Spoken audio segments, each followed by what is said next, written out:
Jumbo, fellow adventurers, I'm Mike Dooley, here to remind you once more that your thoughts become things. And I'm going to do it today by dropping another edition of a week's worth of spiritual tune-ups. These were broadcasted live this week. My answers to fellow adventurers' questions about life, dreams, and happiness, and each one took 5, 10, or 15 minutes.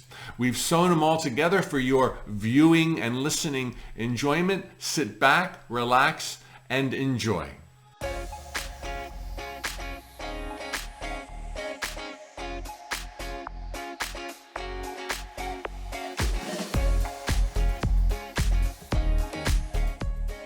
Jumbo, fellow adventurers, it's Mike Dooley here to remind you that your thoughts become things with another spiritual tune-up.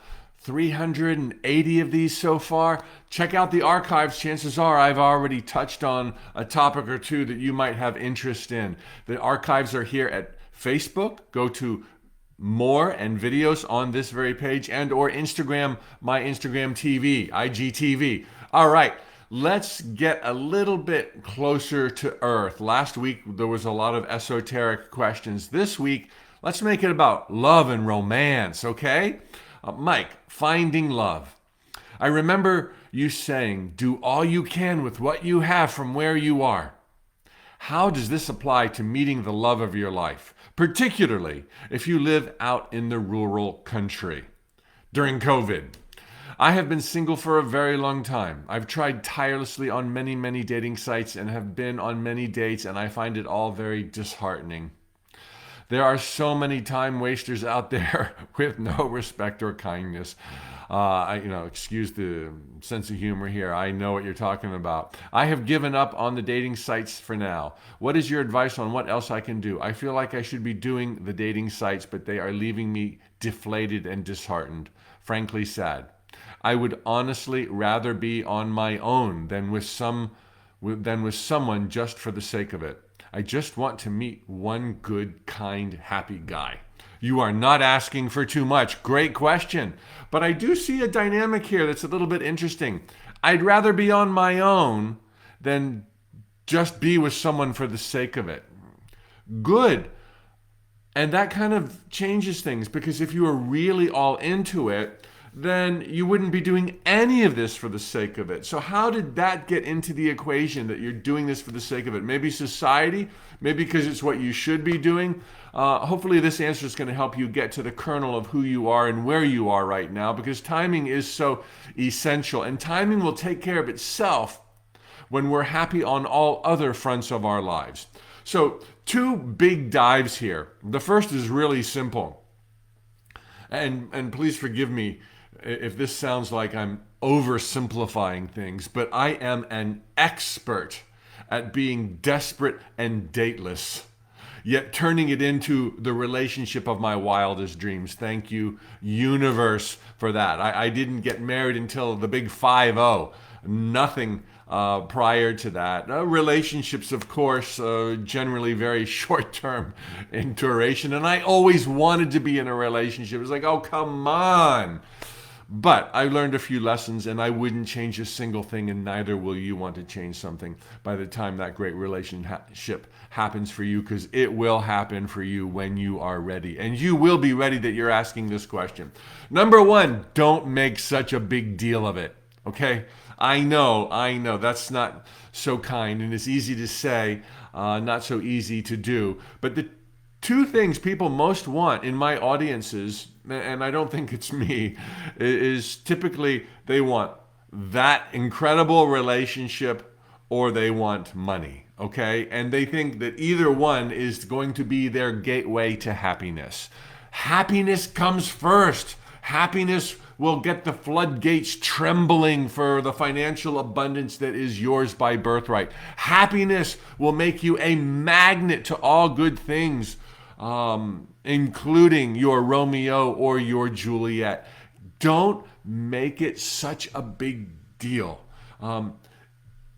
If you can't help it, that's okay. You're still going to crush this. So it's like, there's so much wiggle room in all things when it comes to manifestation. You're so inclined to succeed. But if you can just take a little bit of pressure off of yourself by focusing on other areas of your life, by relishing the freedom and the space and the quiet you now have, because as my mom used to tell me when I was desperate, single, and dateless, enjoy it, Mike, because the day is going to come when there's going to be mouths to feed and noise in the house, and you're just going to wish so much, as many people do who don't have it, for quieter times. Okay, so enjoy that you have that right now, because you won't for long.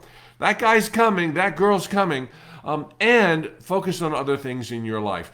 This brings me to the second deep dive, and you quoted me perfectly. Do all you can with what you've got from where you are.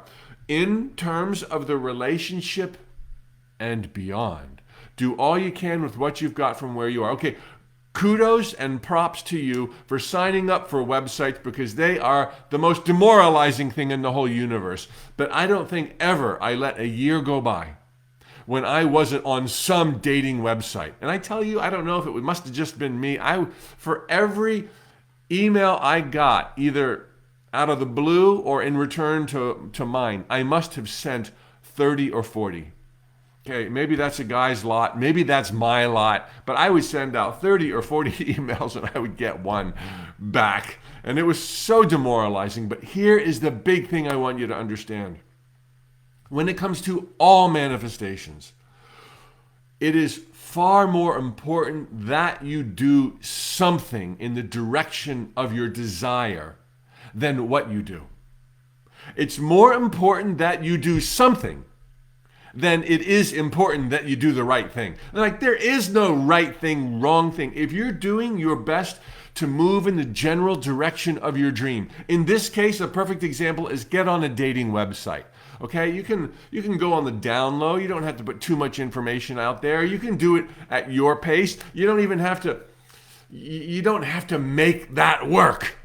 But just by doing it, oh, the magic you unleash. And I know it seems fruitless so far, but you don't know the miracles that have played out on your behalf because of this step you've taken and all the website you've been on. What you do when you take action in the direction of any dream is you ramp up a heightened sense of believability.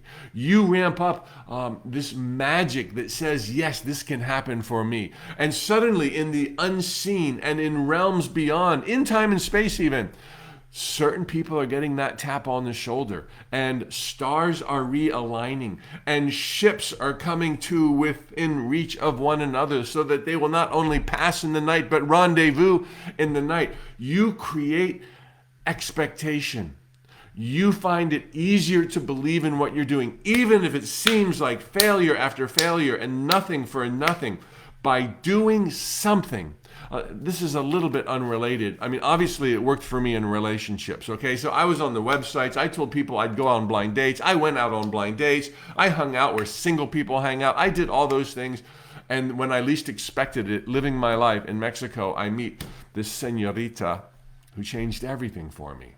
But another maybe example to illustrate this, when I used to go out on the road to sell Tut t-shirts, totally unique t-shirts, the beginning of what this business is right now, Tut.com, totally unique t-shirts back in the day.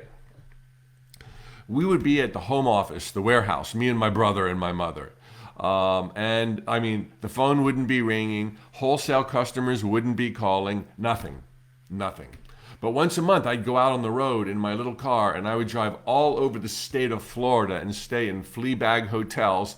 And I would get up in the morning early, and I would go door to door to door to try to sell 12 t-shirts that we had designed and some leggings. And the weirdest thing would happen. I would no sooner hit the road on my sales calls than the phone back in the office would start ringing with a reorder, or somebody found an advertisement, or somebody saw somebody wearing something and they got our phone number off the hang tag. And it was like, and I would go out there, and I was never particularly good, nor productive, nor successful in my 1 week sojourns across the state of Florida to sell. But there's an electricity that gets ramped up when you start physically acting on your dreams. And you can't see where that electricity goes, but it's going, it's out there. Because you're doing something, combined with all else I'm about to share you. So this is not just, take baby steps. I got more for you than just baby steps. But because you're doing something, there's like this believability, expectation, anticipation. It's like you've signaled to the divine. You become a lightning rod for serendipities. I would make some sales, but sales would come in whenever I left the office, as if by magic. And this evidence is what the point I'm trying to make. When you act on a dream, you tilt the playing field in your favor, imperceptibly to the physical senses, but powerfully in a metaphysical way. So it behooves you. I know they suck, but do these dating websites anyway. You might meet somebody who meets somebody, and then somebody tells you about somebody, and it won't be a person you found on the dating website, but because you went to the dating website, something else triggers. Put it this way, my teaching point. Sometimes knocking on one door that you didn't want to knock on in the direction of your dream, that maybe doesn't even open, will force a different door to open that never would have opened had you not knocked on this door that never opened. And when this door opens, it's like the beginning of a huge dream come true. And it never would have opened if you didn't knock on this door. Whoa, it's stranger than fiction. Yeah, stranger than fiction. I said that right. So continue to do all you can. Like I said, go out on blind dates. Let your friends know. Do the obvious things. And do the not so obvious things. Okay, I remember, where do you live? You live in, a certain city and a certain township and a certain province and a certain state. And so you're filling out the profiles for that. Have you filled out the profiles across the Atlantic? Have you gone to some of the international dating websites? Why? Not because you're going to meet anybody that way. You might not. But because that's going to make it exciting. And now all of a sudden you've got a date in Amsterdam or in Hong Kong or in Sydney, Australia. And yeah, you tell them where you really live. But, hey, looking for some international love, man. You're going to be aroused and anticipating things you never would have been aroused or anticipating if you had just done the website in Orlando, Florida with a radius of 25 miles. Blow it up. Blow it up. Do the unexpected. Join clubs. Go to events, trade shows, not necessarily dating clubs, but what else do you like in life? Metaphysical stuff? Join a club with metaphysics. Go to a trade show. Do it on the internet if you can't get around COVID restrictions and social distancing. Do the unexpected. Do stuff to ramp up your love life that's unrelated to your love life. Just get excited about life, which leads to the final point under this: do all you can with what you've got from where you are. And it's the point I make no matter what I'm talking about when it comes to living deliberately, creating consciously, manifesting the life of your dreams. Diversify. You've heard me say this probably 4 times in the last 2 years, but I do believe that one of the things that has helped my life expand and grow and be enriching in certain areas is that while I was waiting for those pots to boil, I got busy in different areas. So I got my career on, I got finances on, I got creativity on. And then when I met somebody, it was like I got everything taken care of. You become much more interesting. By all means, don't date for the sake of dating, like you said. But if you're thinking that that's some of what you're doing, then give it a rest, okay? Because you don't need to. You don't need somebody else, and nobody else is going to make you happy. The happiness thing comes first, right? So maybe give it a rest. But if you're really ready, then be out there on all fronts as you live a rocking life in every area of your participation, cooperation, with the world, with your community, with your neighborhood, with your associations, with your profession, with your work, with your clients, with your competitors. Diversify, diversify, diversify, because life is just so sweet. And there's your relationship when the person shows up will be enriched even further when you can bring to the table all this other juice from your life, and they bring all their juice from their life, and you both have all these different interests and different things going on. It's coming. He's coming. He's just around the corner. So prepare all systems. Enjoy the journey. Enjoy the quiet right now while it lasts, because he's probably going to snore, or worse, he's probably going to make the house a mess. Now you can have it your way. I'm kidding, but I'm telling you the truth as well. Enjoy it. It's all good. There may be a lot of distance between you today and the life of your dreams. But the road, if you happen to notice, runs straight through paradise. So celebrate. You don't have to do anything. Take a week off of dating sites if you want to. You can still succeed without any dating site contrary to what I just said. I'm just saying do stuff. And so that seems like a logical thing. It always worked for me. But yes, you could, if you do other stuff, you could skip any one corridor that just makes you sick or that you need a rest from. Jumbo, fellow adventurers, Mike Dooley, time for a spiritual tune-up where we are going to speak directly to the sacred nature of these jungles of time and space. I mention them and reference them at least weekly. It has been rare, if ever, have I spoken directly to them. Although little bits of what I'm about to share with you will resonate if you have heard all of the other spiritual tune-ups. Mike, if we are meant to live in joy, connected to Source, and have our fondest dreams manifested through our thoughts, why aren't we born with this information? Or if we are born with it, then why is it so easy to lose touch with it and be lost in ignorance for a lifetime? In other words, why is it so difficult and challenging to find and walk this path, even after we rediscover it? If it is the way things are meant to be, and this is the way our world works, why wouldn't this be innate and ingrained in us, like an owner's manual that came along with being born human? Wow, that pretty much sums up the ultimate question of our presence here. What the heck is going on in these sacred, beautiful, majestic, wonderful, loving jungles of time and space? First, realize we came from, using a time reference, a space reference. I think we need to do that when we have a conversation with our brains and words. But understanding that time, space, etc. is illusory. It is not quite what we think it is. We came from being everywhere, always at once. Divine mind.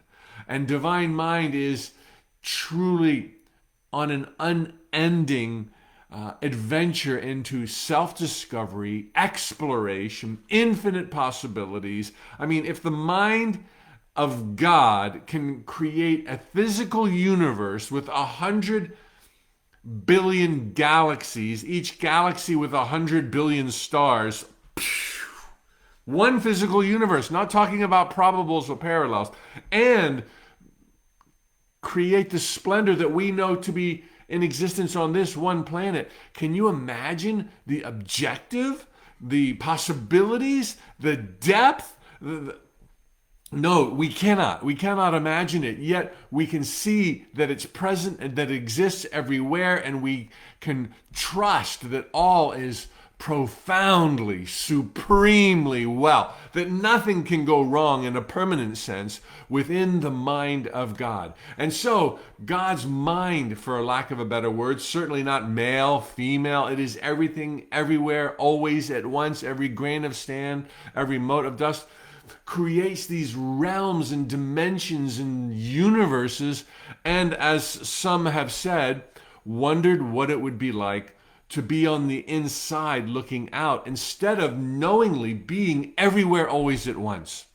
What an incredible idea to forget that you're everywhere always at once while still being everywhere always at once, while not surrendering any of your power and glory, always safe, always guided, always in a place where everything that happens adds to who you are, and everything that doesn't happen adds to who you are. Everything adds to who you are. And so fleetingly, for a blink, divine intelligence can be Mike Dooley. and can be you, and can be 8 billion, 8 trillion, 8 zillion other players in multiple different physical and parallel universes, and more than we can even comprehend, and it ain't no thing. But for now, what's at hand is understanding you, your sacredness, your place in the circumstances you've crafted that are around you now. You figure yourself out and everything else will fall into place. Then you'll blend back into the mind of God, not losing yourself. Your identity, your personality is eternal. So nothing to fear there, but your perspectives, your window on reality, all that your heart has felt has never been experienced before and is added to divine intelligence. So we were everywhere always at once, and now we have fleetingly agreed to ride on the razor's edge of reality creation in these phenomenal jungles where we are simultaneously streaming it as we are witnessing it. And it is so breathtaking. It is so spectacular. It is so objective and here and there and now and later and have not. It's like, oh, it just takes our breath away, and we have momentarily, even if it's 1,000 years, even if it's 1,000 lifetimes, momentarily forgotten that we are the creators, the co-creators of it all, because we are pure God, divine energy. Why? What was the point? For the adventure, to check it out, to see from the inside out, to experience human emotions, which is something God had never experienced before. There's no such thing, as I said last week, as homesickness, yearning, pining, giddy excitement. These are made possible by believing in the illusions, the lies of time and space and matter. By fleetingly believing in these benevolent lies, we now have this game board, and we are the tokens that have come alive inside of God, where all is supremely well. And we wanted the full Monty, man. We wanted the whole deal, where anything was possible, and that your free will would be up to you to decide and to craft and to shape, and you decide what you think about. Oh my gosh, some people lost might choose things that aren't good for them. It's okay, it's happening inside of God. It's fleeting, it's temporary. In a blink, they wake up and they're like, oh, that was just a dream. I dreamed I was in time and space. It seemed so real. Let's go back. It was so cool.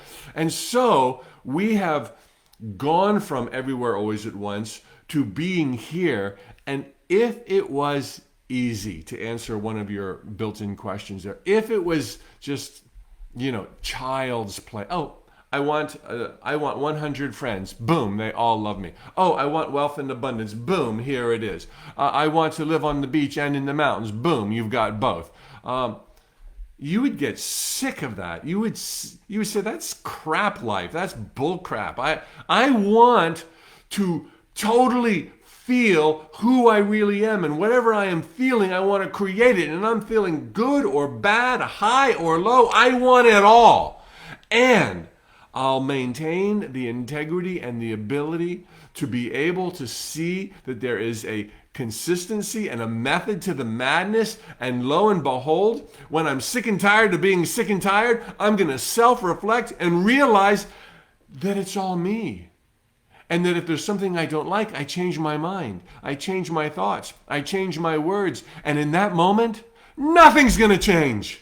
That's a hook. That's an adventure. But if I keep with it, day after day, month after month, and I hold that vision of all that I want as if it was real, while I play in matter, in form, in the beauty and the sacredness of everything, time will bide and the illusions will transform, and I will attract brand new circumstances and brand new perspectives, and I will have that faculty that makes it possible for me to remember on the fly who I really am. And then, oh my gosh, can you imagine how life will bloom on planet Earth when we go from the darkness, not knowing who we really are, into the light? And everyone cares, and everyone's patient, and everyone's creative, and everyone is learning and helping everybody else learn, and everybody has dignity. It's going to be so much more meaningful after having been lost to finally be found. Right now, we still eat of the forbidden fruit. That's the story of the prodigal son that went the wrong way and started thinking that life was happening to him. Loses it all through total confusion. But by asking if they can re-enter the fold, come back to the Father, come back to truth, all things, boom, to the chagrin of his brother, were added unto him. And then we stop eating of the forbidden fruit, which means we stop thinking that life is happening to us, and we realize 24/7 we are happening to life. Brothers and sisters, you are happening to life. What don't you like in your life right now? Change it here. Change it here and then speak it anew. And then change it here and show up as if that vision was reality and the circumstances around you were not. This is the power you have. This is the challenge you have set for yourself. This is the adventure of all adventures, where it is never too late, where you are surrounded by friends in the seen and the unseen, where you are predisposed to thrive. Your whole life is proof of it. You are this tidal wave of magnificent, loving energy. And even when lost, you're loved. And even when lost, you feel love. And even when lost, there are friends and complete strangers that surround you. This is the nature of the challenge. Why is it so hard? Because it was more fun that way. And is it really so hard when every day is still a good day? See the truth. Die to the illusions. Die to the illusions. Be born again to the truth of your holy, sacred pilgrimage, that God dwells within, that your thoughts become things, that you can change anything that you don't like, that you can use your creativity to go beyond what you can even imagine. Imagine incredible, supreme joy and happiness in the universe. Your greater self will be like, I know how to do that. We're going to rearrange this and rearrange that, and I'm going to blow your mind. You're not even going to believe what's going to be happening for you in the immediate future. This is the nature of the game. And the rewards are through the roof. Even now in our pain, it's beautiful. Can you imagine when we're pain-free? Can you imagine when there's only clarity? This is the nature of the jungles of time and space, being played out in the heart of God, where you create every nanosecond of your life. Don't let that scare you. Let that thrill you. Let that excite you. Right now, when I'm done, think some good thoughts. Imagine things working out. Imagine hearing congratulations from friends. Imagine their warm embrace. Imagine the happy tears rolling down your face and tasting the salt with your tongue in your mouth. This is it. This is visualization. Then you create these images that the elements of time and space will quickly rush to fill. You are the master creator. You are the master potter. You are the engineer of all engineers. Look at the pyramids. Look at Machu Picchu. These are examples of people who have tuned in to the truth. You can tune into the truth. You've done it. You're asking these great questions. Don't think that we are lost forever, that we're lost for a lifetime. We're found. That you're here, that you're watching this, you are found. Just practice a little bit more. Hold on to the images in spite of nothing seeming to change, and thy kingdom shall come. Thoughts become things. Jumbo, fellow adventurers, welcome to another spiritual tune-up. All right, today's question, sometimes these hurt so much just to even read them. You'll know what I'm talking about in a minute. Mike, what's the deeper purpose behind miscarriages and undesirable events? Please help me understand the deeper purpose. Does the spirit of the unborn baby decide its purpose is not ever to be born? Does the spirit of the unborn change its mind?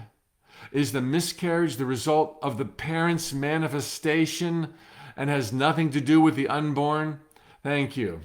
Well, I can't quite wrap my head around all that you presumably or a loved one has gone through, as have many other gone through, but I do have a deeper insight, if you will, that perhaps with time may help you connect some dots and find some peace, because you deserve peace. Nothing went wrong. Higher objectives are always being met. The first thing to share with you here, the question was pointedly towards miscarriages. I added, and other undesirable events. There's no question. undesirable stuff happens all the time.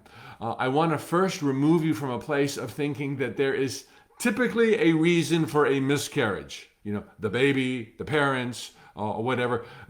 There is no typical reason for a miscarriage any more than there's a typical reason for any other undesirable manifestation, a car accident, cancer, you name it, a relationship breakup, the list is endless. There's no one reason. Looking for a reason can blind you to opening your heart and your mind to other possibilities. And it can pigeonhole you into a place of blame and guilt and self-loathing and just perpetuating a profound misunderstanding that something, forgive me for saying this, a misunderstanding that something went wrong. Now, I know it didn't go the way you wanted it to go, but that doesn't mean in the greater scheme of things, it went wrong. Okay? Like any undesirable manifestation, it comes to pass because other, greater, more optimal manifestations took precedence. And the only way these greater, further manifestations down the path could come about in your unique situation was for there to be this miscarriage, or for other people, the car accident, or the other setback or occurrence, or what have you. Whenever the unthought of comes to pass, it's always, always, always, always, because just beyond it, by hours, days, maybe years, something desirable was dreamed and could then be made possible for the path you tread. We are drawn through unthought of territory, sometimes excruciating unthought of territory, for higher objectives that we did want. And we all want greater joy. We all want more self-approval. We all want peace and harmony. We all want comprehension and understanding, enlightenment in these sacred jungles of time and space. And sometimes we are drawn through unthought of territory to get us there. Other times we're drawn through thought of territory to get us there. But we are always drawn through a territory that is in alignment with all else we think, breathe, speak, and behave about. So while things did not pan out in the short term the way you wanted them to, you can be assured they are panning out in the long term in the ways you most want. Okay, sometimes it's a step back for two steps forward. The other day I was talking about relationships and how my heart was broken and bleeding for decades. I wouldn't change that for anything because it set me up for what I now have. It is always like this. It never fails. There's zero exceptions. It was not God's will. It was not your mistake. It was no one's mistake. It was for your greater good. And whether or not you can see this now, the day will come when you can see it. And the more we resist it, the more we push against it, the more we deny it, the more we cloud our own thinking further, breaking our heart, removing us even greater from the objective that would have otherwise been met, but perhaps now through a sense of hopelessness and self-denigration can no longer be met. Did the child change their mind? Whenever there is a mini mass event, two parents and a baby that doesn't survive, or a family that's profoundly affected, including siblings, aunts, uncles, grandparents, everyone involved, everyone knew of the greater likelihoods and probabilities that were being sussed out by those most profoundly affected. And all, to one degree or another, recognize this as a probability, and they are in on it as well. They didn't cause it. They didn't make it happen. It's nobody's fault. But everyone aware of anything to some extremely distant degree is part of a co-creator of it. Now you decide what happens in your life with your manifestations, your baby, your fetus, etc., as does the fetus itself. But you've got to realize that, as I've shared in all these other talks, we are eternal, multidimensional creators. And if a door closes that was about to open, another one opens somewhere else. And that nothing is lost, contrary to what our physical senses show us. In many regards, all manifestations in time and space show us that there is more going on than we realize, and that we have a greater hand in it all than we realize, because certainly God's not picking and choosing, other people aren't picking and choosing. Everything is playing out to a greater good. You'd expect no less in the palm and the heart of God. So don't look for blanket categories. There is no such thing. Even if there was a common cause, as I said at the outset, there's not. Even if there was, that doesn't mean it would apply to you or your unique situations. Don't even try to figure it out. Just know instead that all is progressing towards higher and greater objectives that will one day be perfectly clear to you. I'm sorry for the challenge and the difficulties that this is clearly presented for you and other people. There will be undesirable manifestations, but just because circumstances can be excruciatingly unfair doesn't mean life is unfair. And I know that that's not an easy one to get your head around, but it's worth trying. Jumbo, fellow adventurers, a little technical glitch there. I'm Mike Dooley. Time for a spiritual tune-up, where I answer your questions every weekday morning, 9:15 New York City time. This week, the arc is going towards family and domestic issues. Today's question, domestic violence and its related trauma. Oh, not an easy subject, but so worth exploring, because you have power, you have options, and if this is your situation, it's the red flag on the play. Time to do something about it. Let's talk about violence. Domestic violence, like all violence, okay, there need not be a distinction here, is born of confusion, is born of fear, is a coping mechanism, and is most unhealthy. It's born of anger, never ideal. Now, I would never suggest sweeping anger or any emotions under the carpet. Bring them out in the air and deal with them. Anger management, study, therapy, whatever it is for you.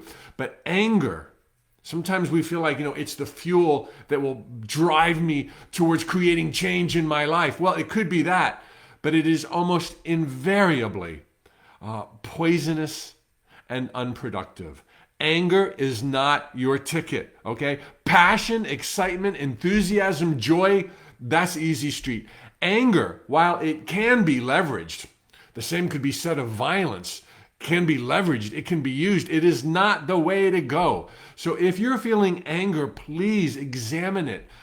Discover that you're powerful, that there's nothing to be afraid of, that there is enough time.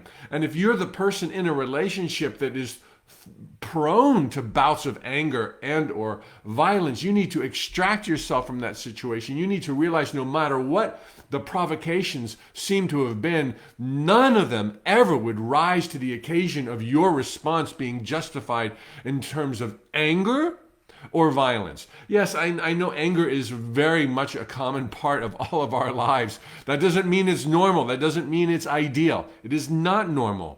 It can be expected during primitive times when we don't realize who we really are. But if anger shows up, let that be your invitation to go within and realize you are missing something. And you can harness your power in far more effective, highly efficient ways. Anger, violence are born of confusion. Get clarity. Go within. We don't know that we're not clear until these symptoms and these traits show up. Then we know. You know if this is you. If you're the abused, oh my gosh, the question will come up again and again. How? Why? Where? It's all wrong. It is all wrong. It's completely wrong.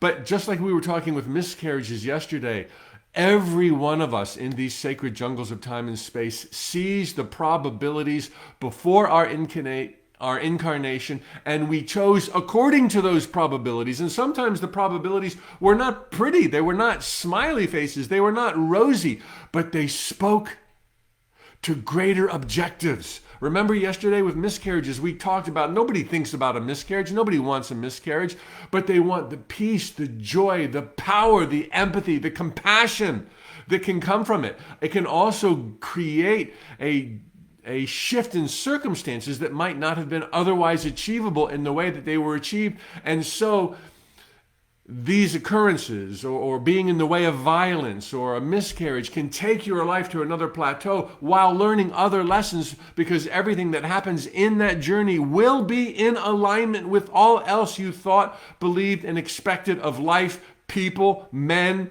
anger, violence, however you define it. So why would somebody be at the abusive end of violence? Greater, higher objectives. That does not justify the violence. It is wrong.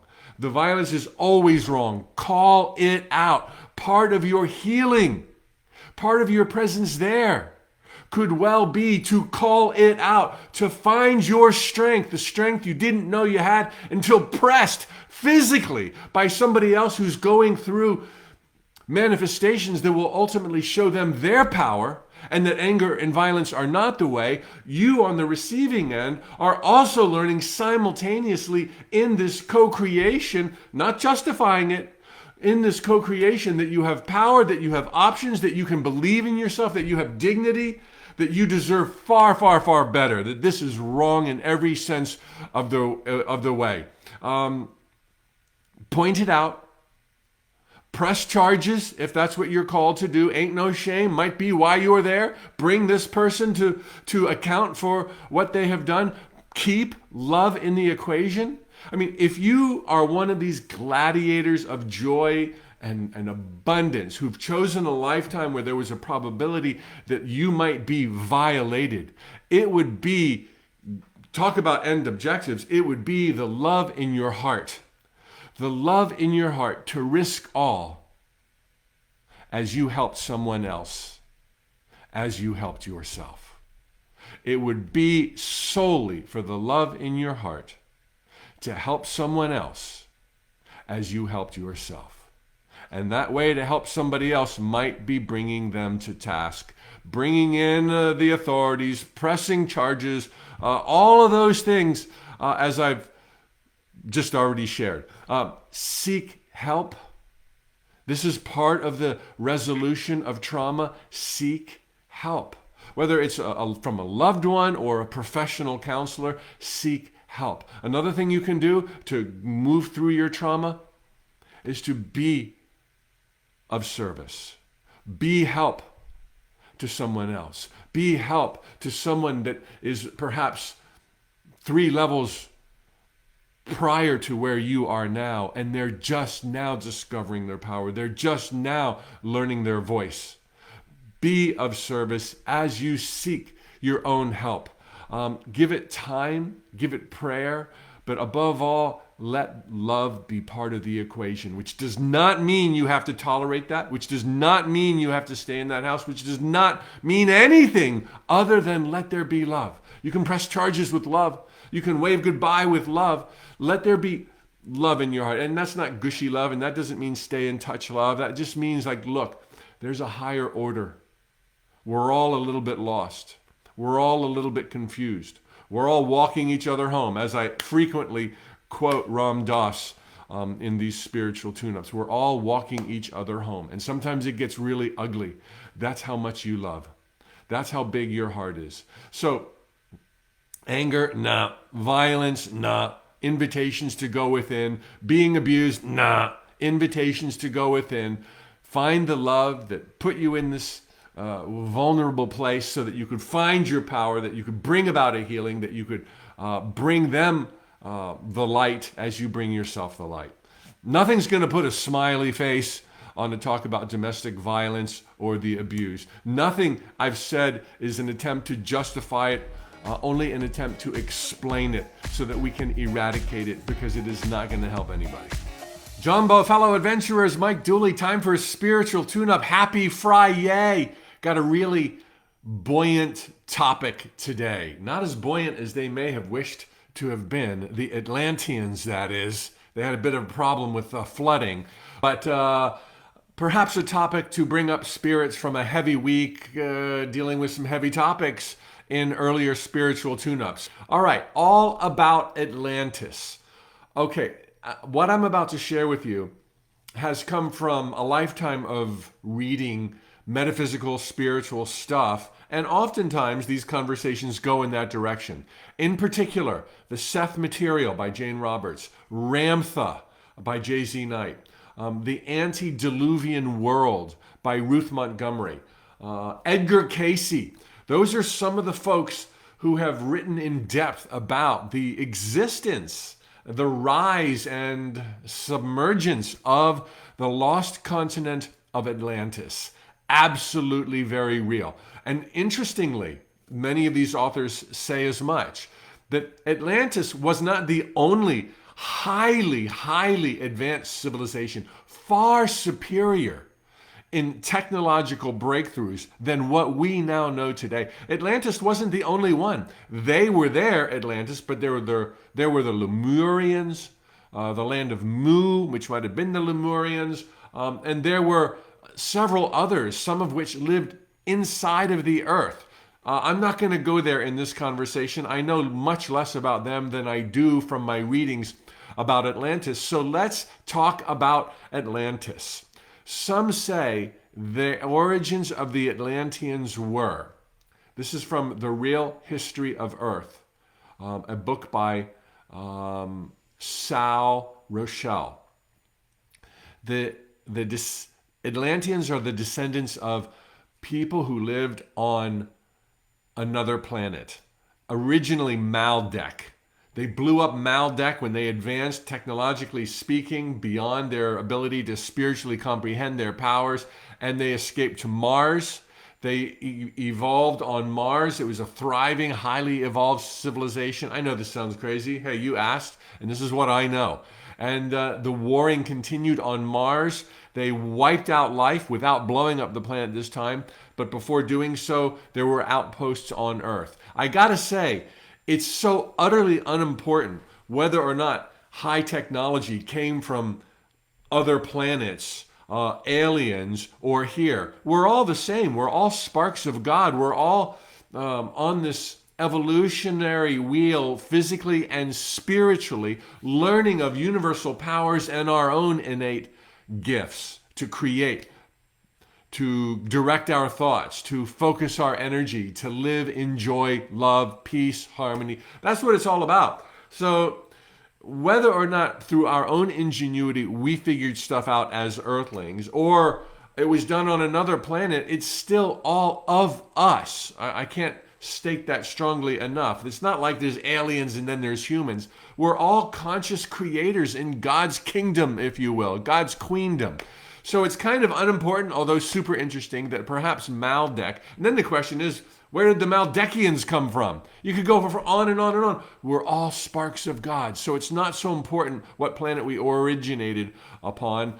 All that we're capable of doing can be done right here at home base Earth, spaceship Earth. So back to Atlantis, highly evolved, and one of their signature technological breakthroughs was harnessing the energy of crystals. This is a quartz crystal. All stones, all rocks, all gems, rubies, and the like have an ability to amplify and magnify the greatest source of all.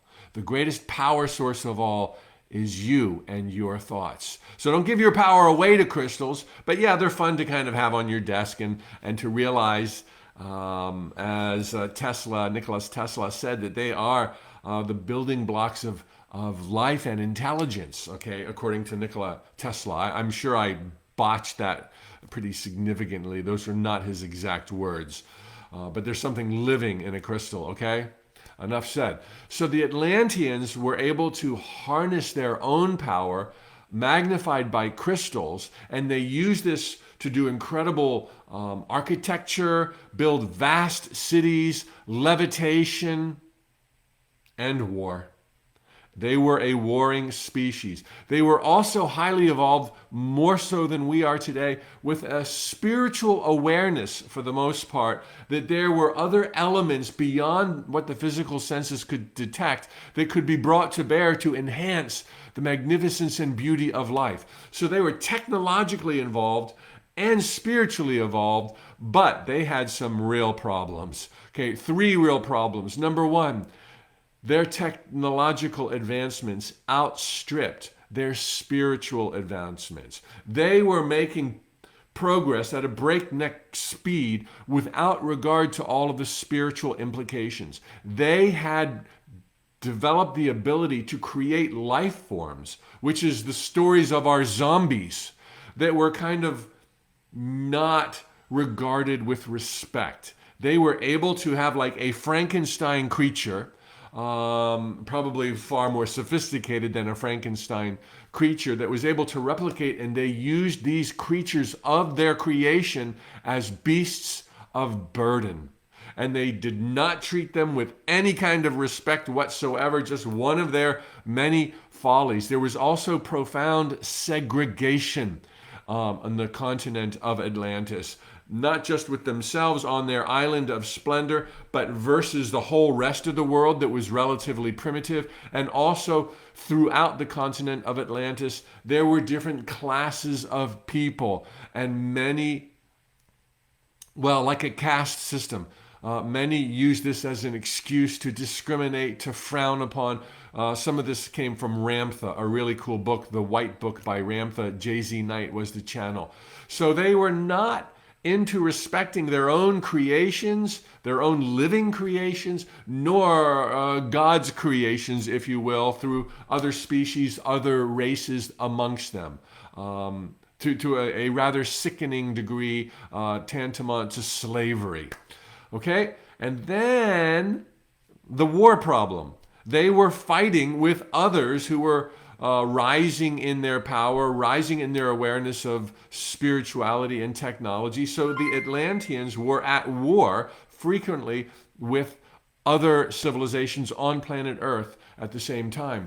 And it is said, I think by Edgar Cayce, that it was their use of lasers as a weapon. They can be used in many different ways, creatively as well. Their use of lasers as a weapon, shooting through the earth, around the earth, and blah, blah, blah, that they pierced a cloud cover that had always been present around planet Earth up through that point in history. The earth was covered with clouds. There was no looking up to the blue sky. It was like a Saturn or the rings around Saturn. There was permanent cloud cover the world over. I've told you my sources already at the outset of this. You have to watch it if you're joining late. Different books that I've read. But in piercing the cloud cover, it created this domino effect.